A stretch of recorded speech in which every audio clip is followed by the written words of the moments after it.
Welcome to the Open to Hope Show. I'm your host, Dr. Heidi Horsley, and I am in partnership with the Association for Death Educators and Counselors.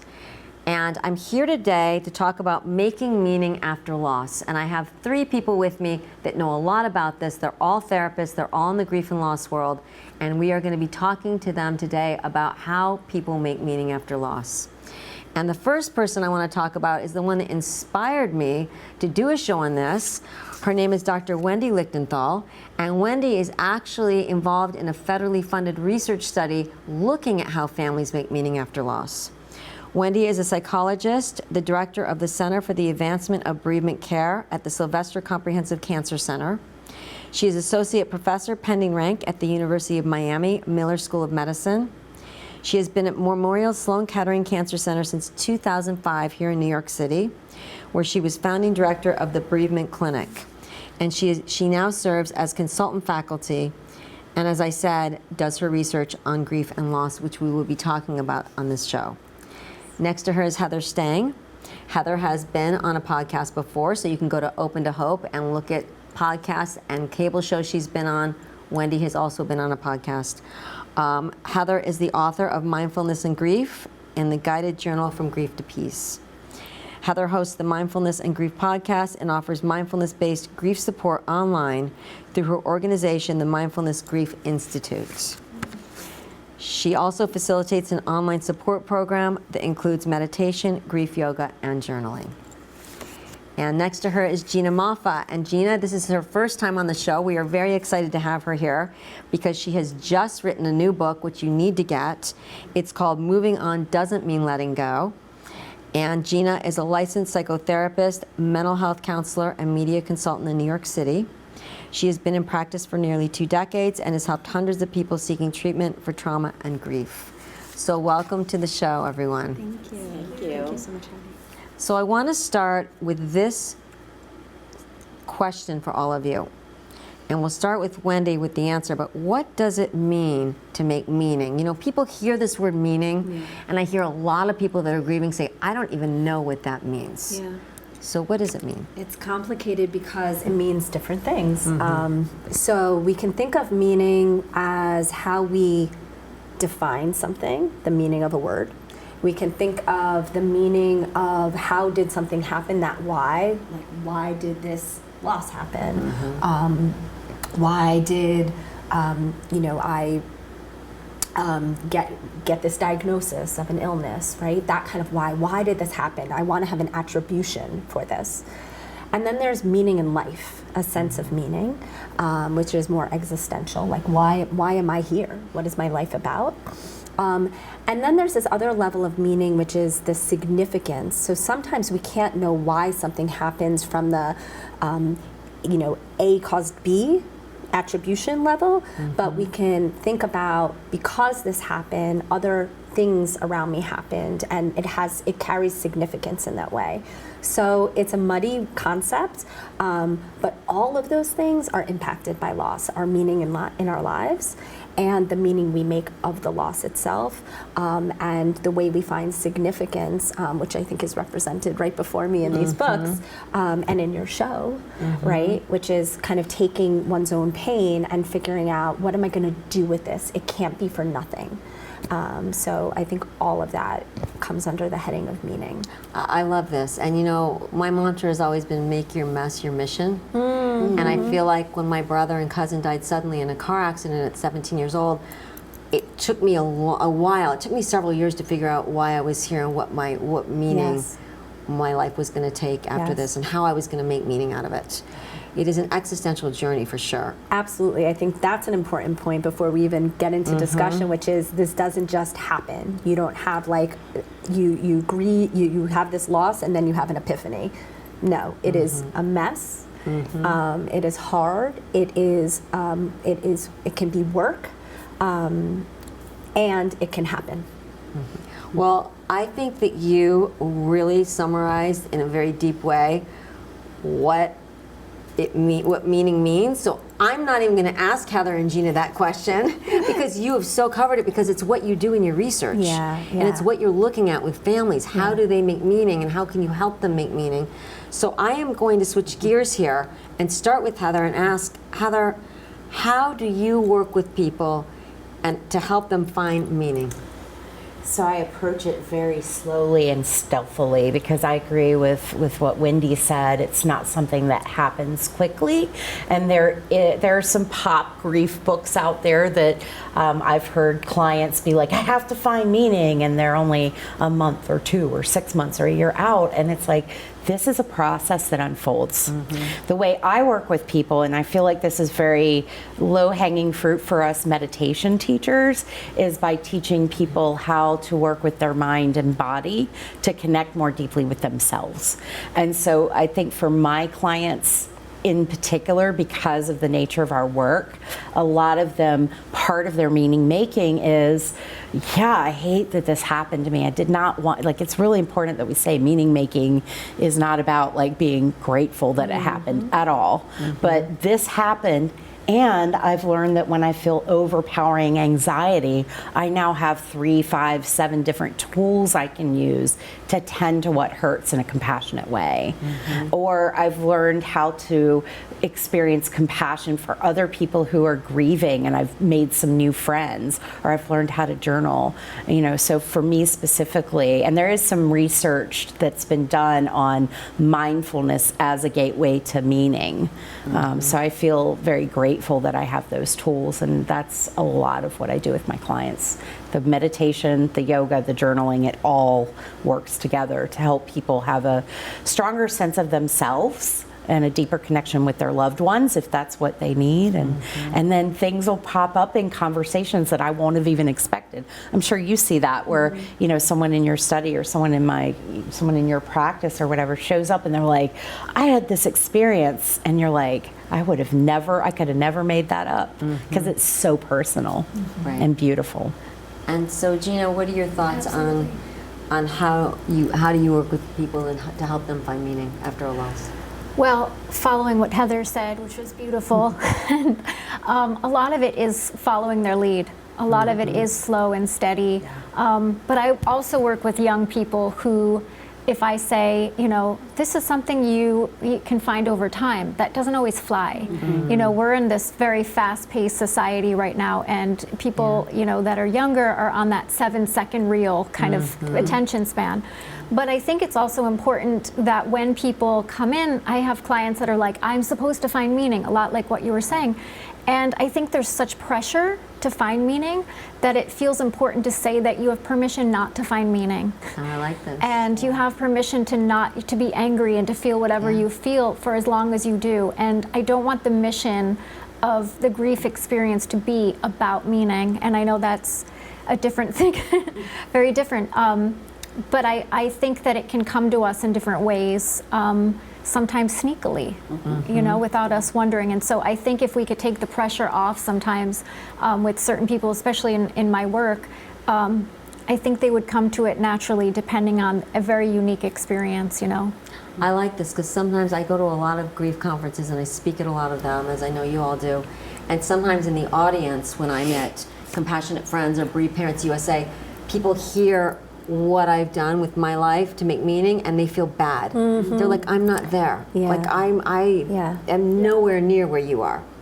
So I'm wondering, Wendy, since this is the work you do, how do you work with people and help them to find meaning? Well, I'll comment on the last thing you said first, because I think that's so important, is that it does sound lofty, and it can be so much more personal and intimate and not loud as a show or a career. Like it doesn't have to be that. It is about your own personal, what this relationship, this loss meant to you. We have 4 in meaning-centered grief therapy, which is the approach, the therapeutic approach that we are studying through an NIH-funded study. We have 4 main guiding ideas that touch on how we make meaning. The first borrows from, for those of you familiar with Frankl's Man's Search for Meaning, this key idea that when all is lost, when all is out of your control, as can feel with with the loss of someone dear, the last vestige of human freedom and the thing we always have control over is how we choose to face our predicament. And so that idea of choosing your stance, your perspective, your attitude, your behavior, do I get out of bed, do I go for a bike ride, what do I do? All of that is part of it. And it doesn't have to be, do I start a foundation? It can be, I choose to step into the day. I choose to get dressed today. Yeah. Or I choose to lay in bed and pull the covers and tend to myself and give myself this moment. All of that can I be like choice. this because Yeah. those are the small steps you can take. And for those out there that don't know how they're going to survive this loss, that's important. They can start in small ways. Yes, and it's about agency. Okay. What happened, we cannot change. What we can control is how we respond to it. One of the things I think is really important, Yeah. and I know everyone on this panel would agree today, you have to validate what people are going through before you can help them with adaptive coping skills and righting their ship. Yep. You have to validate and acknowledge and not minimize it. Yep. And I think sometimes people, even professionals in the field, we move too quick towards trying to fix the problem. Yeah. And it's hard to fix a loss because people can't get my brother and bring him in here. So you've got to validate and acknowledge that this is hard stuff, which is part of your meaning making model. Absolutely. And then you right the ship. Yes. Choosing your attitude in the face of suffering. First Like and it. foremost is acknowledging the suffering. Yeah. It's embedded in the model is that there is suffering, and now how do we find our way through it?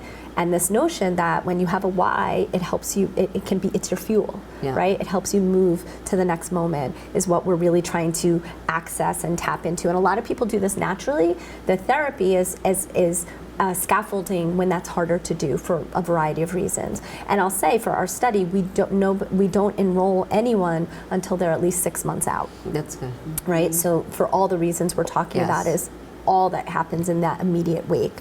I'm just going to say two more things about the Yes. meaning-centered approach. The third idea that's part of the therapy is this notion that we construct meaning. We decide if staying in bed is good or bad. It's up to us. We decide if a wave of grief is welcome or frightening. We decide how the story goes, and we are the ones writing it. And when you're a griever, you're also now in many ways the narrator of the person you lost story, right? You get to be the person who tells and talks about them. And that's a powerful position. So the key idea is reminding an individual that they are actually the storyteller, they are the constructor of the meaning. When we look back at, especially when losses are the loss itself, what led to the loss is complicated or hard or traumatic, helping someone to go back when there's guilt or regret or anger, and reminding them that there are different ways to tell the story is also part of what we work with. It's very broad, but we make it very personal. Yeah. But the final thing is I talk about that idea that you are not only the author of your own story, but you're the author of the person you lost story is about that relationship. And that's why, Gina, your book, that moving on doesn't mean letting go is so important, because it acknowledges that a critical source of meaning will continue to be that relationship. Right. So that's embedded in the work as well. Well, what's coming up for me is it's my perception of what happened, not necessarily what happened. And the fact that my story and the way I grieved was different than the way my sisters grieved after my brother died. Sure. Because we all had very different relationships, and it impacted us in different ways because we're different people. Absolutely. This is such a great model. So Yeah. I'm wondering, Gina, for you, I'm sure there's a lot coming up because you've had a personal loss. Your mother died 6 years ago, and I know you work with clients around this. How have you personally found meaning in your life? Oof. I think it's still happening, but Yeah. I wrote a book that I didn't intend to bring my mother in on. At the time I wrote it, it was COVID, and people were asking for things that were different, that they could relate to. They're a little bit of a younger crowd, and yet, whilst writing it, I realized that I could not have done it had she not died. And I found myself digging from this wellspring of emotion and connection to her that gave me a sense of purpose that I didn't feel before. And it felt like I was doing something I couldn't do earlier, which, you know, when somebody's misdiagnosed for a long period of time and you feel like you have no control, there's nothing you can do as a child if somebody's sick. You can't save them, you can't prolong their lives. And so I felt so powerless and so helpless while she was sick. And this, in a way, gave me a sense of having control over something that wasn't, that was more tangible for me and something that I could carry with me for her and honor her with. So that was my meaning there, and I wanted also to use it as a gift, you know, to pay that forward for anyone else going through something that would be similar, that they could have a soft place to land. If they were afraid of therapy, for example, or didn't have access to it, that this could be as close as they could get to being in a warm, caring atmosphere that could be consistent. And so, to me, the meaning was also giving back, as well as sort of even healing in this way. So yeah, that was a sense of purpose for me. Well, and it's a great Deep example caring. of how people find meaning. Thanks. So Heather, what about you? You've lost, you had your uncle die when you were only 7. You lost your stepfather. You've had numerous losses. A lot of losses. How have you made meaning in your own life? I mean, you know, there's my work. That's Yeah. that's the most obvious. But the very personal meaning is because, like many people, I did not have a lot of self-compassion as just a person. My grief work has really deepened my connection to myself. And kind of what Wendy's talking about agency. You know, I was yelled at by my biological father that I had no coping skills when I was a child. I wasn't taught them. I had to find them, right? And in teaching those to myself, like, I'm so much happier with myself. And so my self-compassion is my meaning, which is pretty powerful. But like so that. is my work, so is being able to, like, you know, sit at a train station and ask someone where they're from and have them say they're, you know, from Israel, and being able to, like, just be there with them. Like, to me, it's not like, as I'm sure both of you feel, it's not an ego thing, it's a connection. It's like feeling warm, and even if it's 30 seconds, like, understanding, even though our suffering is very different, our stories are so different.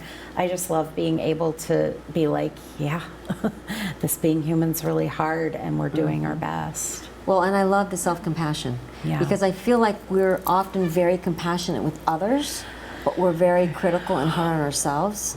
Yeah. And things that we say to ourselves, we wouldn't say to others. And like Wendy said before, sometimes we can even judge the way we're grieving. I'm in bed until 2, so I'm a bad person. I'm not doing anything. Right. And the work of grief is hard. It is hard. So, Yeah. Wendy, I'm wondering how you found meaning after your dad died. So, again, let's punctuate this notion that it was not, the next day I found meaning. It was with wailing and I was 13 going on 14 when he died. So it was with angst and why and how, and he's going to miss all of this stuff.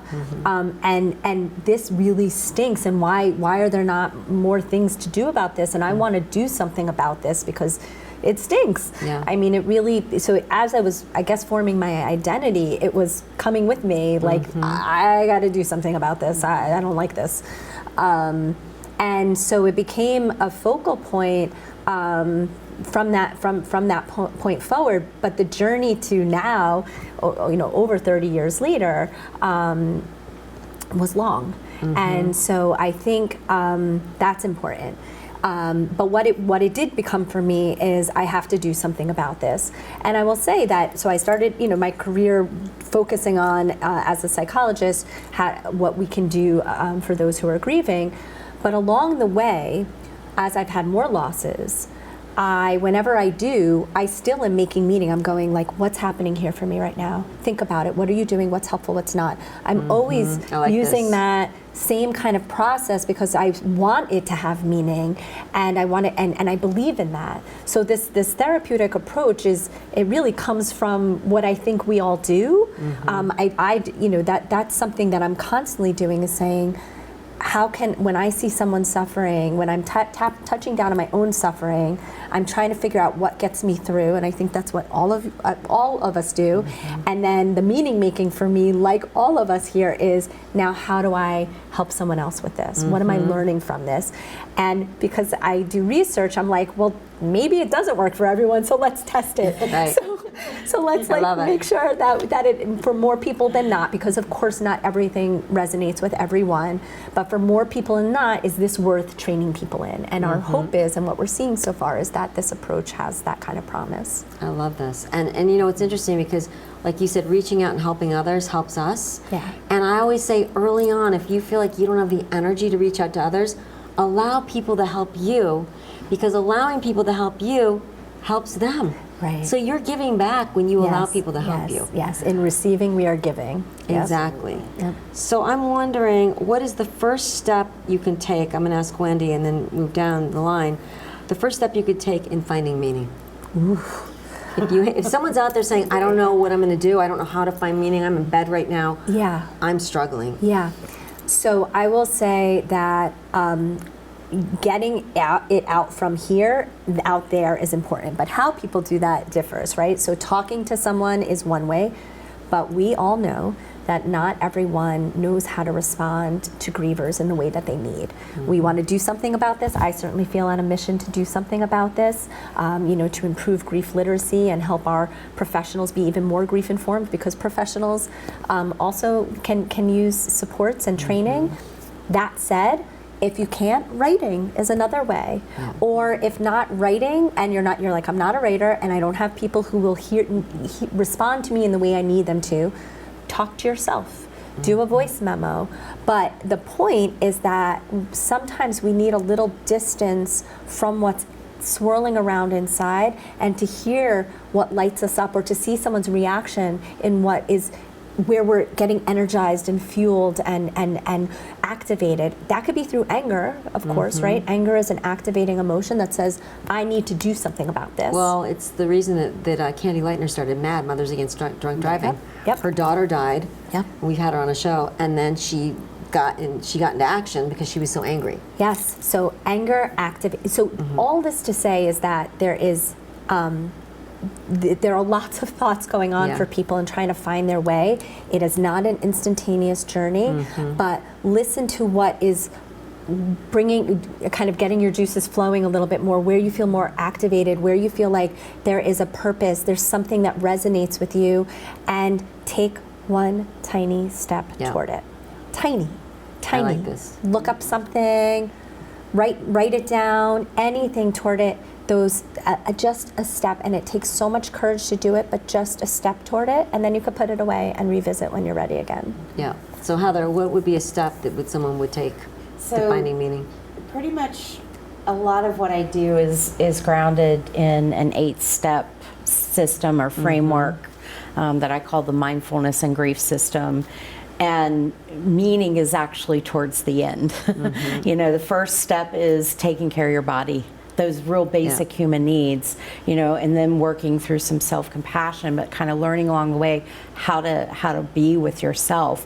And I agree with Wendy, part of me wants to say, reach out, but we know that when you are in the pit of despair that is grief, you may not have the energy or the people you feel safe enough to talk with. And so journal writing is great. And one of the techniques I love to give people to do, and it depends of course on the person and their belief systems, but is switch the point of view in their writing. So we all are familiar with first, second, third person from English lit class or whatever. And so instead of writing from I, you can write, imagine that a partial bystander is watching you, or imagine a benevolent person is, or even imagine your loved ones watching you. That's, I was going to say that one. Yeah. You So tap into the voice of the person. Yeah, I the like voice this. of the person. And I've actually had some clients really embody, I had one client embody her mother as she was sitting by her on her deathbed, and she wrote a letter from the point of view of her mother that was just transformational. I love this. So Gina, what's coming up for you in first steps? All of this. Yeah. A little mixture of all of this. Yeah. because my work is about trust and the relationship itself, that's not something we rush, but I think in time together and kind of building a relationship, and I get to radically listen to what's important to them or what they, what they could survive on. For example, I'll use playlists and music, art, whatever it is that there's a passion before a loss, and sort of tap into that even just a little bit, and try to use it in a creative way.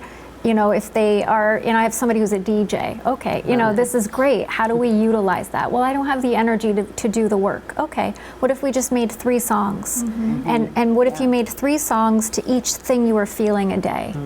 And if it's different. So it's just tweaking things day by day almost, and allowing that flexibility. And meaning will come whether we are looking for it or not sometimes. And it's allowing it in. Not pushing for it, and so it could be at the end, it could be at the beginning, it could be in the middle somewhere, it could not come for a long period of time, but really allowing the space for it is really what I think is most important in the work that I do. Thank you, and thank all of you today. We are going to wrap up. So quickly, where can we find you? Let's start with Gina. Where can people find you that are watching this show today, Gina? Sure. I am on my website, ginamaffa.com. I am also very active on Instagram, which is Gina Maffa LCSW. I'm trying TikTok out also, which is kind of nutty, Gina Maffa LCSW. And my email is Gina@ginamaffa.com. Wonderful. Heather? Thanks. You can find me on my website, mindfulnessandgrief.com. That's where I have many free articles, as well as a monthly guided journaling for grief that's free, and anyone can sign up. And then my Awaken Grief Support Program is over at meditationforgrief.com. I'm on Instagram at heather.stang and on Twitter at heatherstang. Wonderful. And Wendy? You can email me at Wendy Lichtenthal, so wendy.lichtenthal, which is LICHTENTHAL at miami.edu. And for our study, where we are studying right now parents who have lost a child to cancer or to suicide, you can email us at parentstudy, that's one word, at mskcc.org.